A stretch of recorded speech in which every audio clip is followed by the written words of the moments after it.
సమయం లేదు మిత్రమా, శరణమా రణమా ఈ సినిమా డైలాగ్లానే ఉన్నాయి తెలంగాణ రాజకీయాలు. ఎన్నికల మహా కురుక్షేత్రానికి మరో 20 రోజులే మిగిలి ఉండడంతో ప్రచార పర్వాన్ని పరుగులు పెట్టిస్తున్నాయి ప్రధాన పార్టీలు. ఎట్టి పరిస్థితుల్లో 15 ఎంపీ సీట్లు తక్కువ కాకుండా గెలిచి తీరాల్సిందే అన్న కసితో కాంగ్రెస్ ప్రచార హోర్ను ఉధృతం చేసింది. మస్కబారుతున్న ప్రభావాన్ని నిలబెట్టుకునే పనిలో బీఆర్ఎస్ మల్లుగుల్లాలు పడుతుంది. రెండు పార్టీల మధ్య తాము తక్కువ కాదన్నట్లు గణనీయమైన సీట్లు గెలవాలని బీజేపీ ఉవ్విళ్లూరుతోంది. ఎవరి వ్యూహాలతో వారు కథన రంగంలోకి కాలు దువ్వడంతో తెలంగాణ గడ్డ మీద అసలు సిసలు పొలిటికల్ హీట్ మొదలైంది.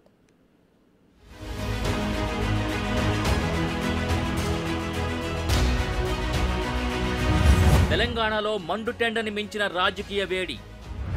సార్వత్రిక ఎన్నికలకు మరో 20 రోజులే గడువు. రేవంత్ సారథ్యంలో జనజాతరతో జోరు మీదున్న కాంగ్రెస్.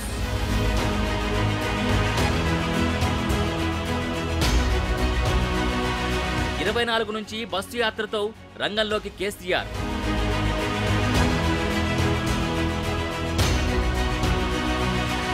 మోడీ, అమిత్ షా, నడ్డా త్రయంపై బీజేపీ ఆశలు.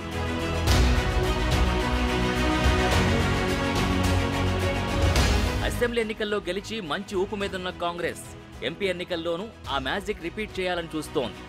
అత్యధిక సీట్లు సాధించి అధినాయకత్వానికి తెలంగాణ నుంచి గిఫ్ట్ ఇవ్వాలని భావిస్తోంది. అందుకు అనుగుణంగా వరుస మీటింగులు, రోడ్ షోలతో ప్రచారాన్ని పరుగులు పెట్టిస్తున్నారు సీఎం రేవంత్ రెడ్డి. జనజాతర పేరుతో సభలు నిర్వహిస్తూ ప్రత్యర్థులకి చెమటలు పట్టిస్తున్నారాయన. ప్రతిరోజు కనీసం 3 చోట్ల తన ప్రచారం ఉండేలా హస్తం పార్టీని గెలిపించుకునేందుకు సర్వశక్తులు ఒడ్డుతున్నారు.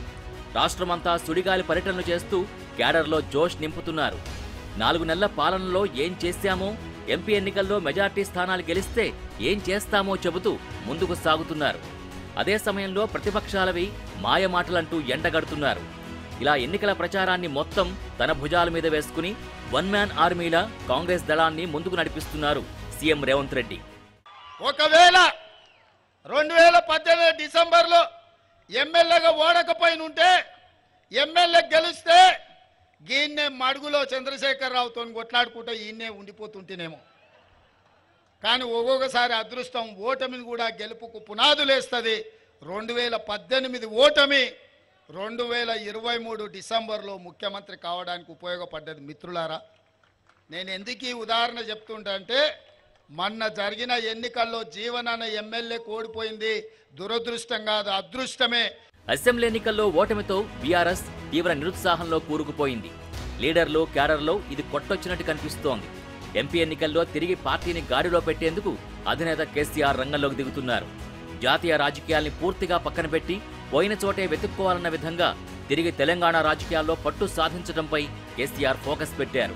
లోక్సభ ఎన్నికల్లో సత్తా చాటి బీఆర్ఎస్కు పూర్వవైభవం అందించాలని బస్సు యాత్రతో ప్రజల్లోకి వెళ్లనున్నారు. 24వ తేదీ నుంచి మే 10 వరకు మొత్తం 17 రోజులు 21 చోట్ల రోడ్ షో సాగేలా షెడ్యూల్ సిద్ధం చేశారు.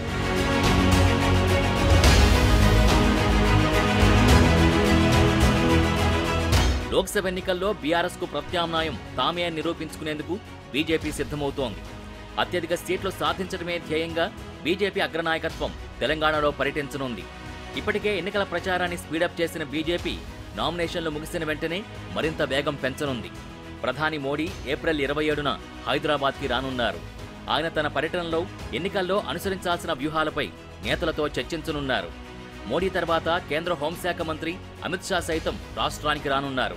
ఆయన బీజేపీ కీలక నేతలకు ఎన్నికల వ్యూహాలపై చర్చించి దిశానిర్దేశం చేయనున్నారు. ఈలోపే బీజేపీ జాతీయ అధ్యక్షుడు జేపీ నడ్డా సైతం రాష్ట్రంలో పర్యటించనున్నట్టు తెలుస్తోంది. ఇప్పటికే కేంద్ర మంత్రులు తెలంగాణలో టూర్ వేస్తున్నారు.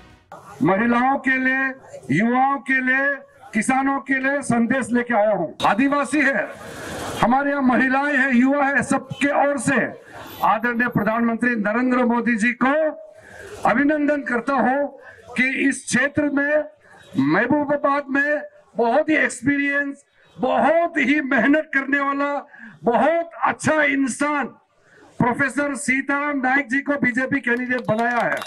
సో ఓట్ల వేటలో మాటల తూటాలు పేలుతున్నాయి. ఒకరిపై ఒకరు వాగ్బాణాలు, సవాళ్లు విసురుతున్నారు. నడి వేసవిని మించిన వేడి రాజేస్తున్నారు.